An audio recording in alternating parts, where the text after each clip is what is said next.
Welcome back to Holiness to the Lord, and this time we'll be covering Genesis chapters 28 through 36.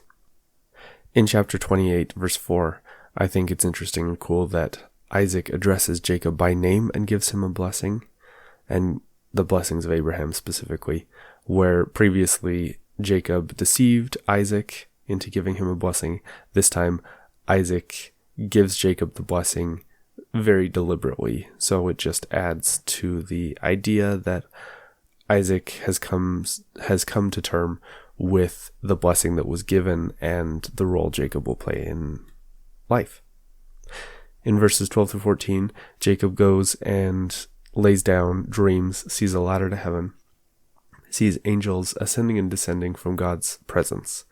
It's a vertical way or path, a ladder is, and much like other instances of paths we've seen in the scripture so far, I feel like it's symbolizing and signifying covenant and temple path, the idea of being able to return to God. And I also think it's interesting that the Lord identifies himself and promises blessings by way of inheritance and posterity.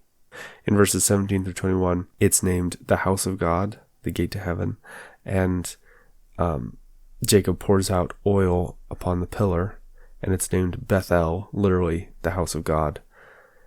And Jacob says, God will give me bread to eat and raiment to put on. And for me, those seem very, very temple-esque. In Genesis chapter 30, I think this is really interesting. It goes through all of the 12 tribes of Israel and the infighting that went on among the mothers of the various people. And this just shows the names and their meanings. And I think there's a lot to it and a lot to read into the relationships and how everything was going down. In Genesis 31, 10 through 13, an angel comes and he establishes names, and specifically Jacob and the God of Bethel. And for the covenant, he talks about the location of the covenant. And I think this shows the angel kind of establishing that, yes, I am who I say I am because I know of this private, significant spiritual experience. And it kind of authenticates and establishes identity and trust.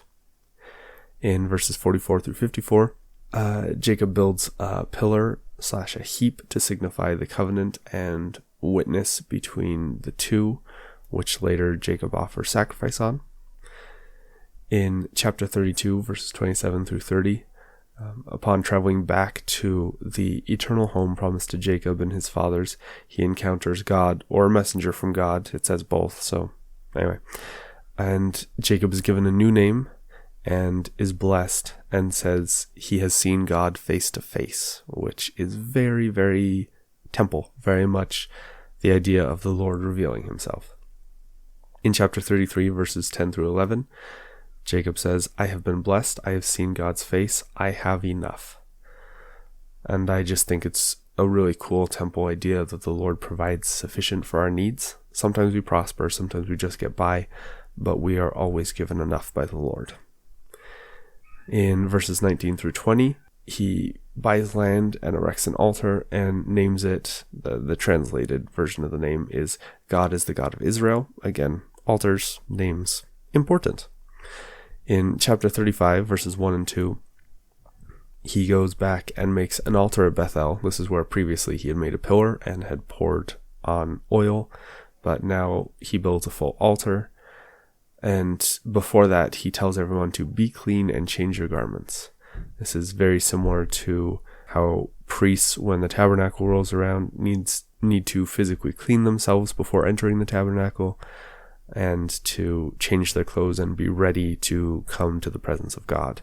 It's the physical preparation symbolic of the spiritual preparation needed. And in verses 9 through 12, God again changes Jacob's name and promises him blessings. This is done back in chapter 32, so I'm not sure if this is done for emphasis, if this was done multiple times to Jacob to make sure he understood, or if it was, as it was being written down multiple times to make sure that everyone knew what was going on, or if it was done in a similar way to back during the creation story. We had two different accounts of the creation of man, kind of for emphasis and for the idea that there was a physical and a spiritual creation. And so this could also be hearkening back to that. Thanks for joining me, and I hope to see you next time.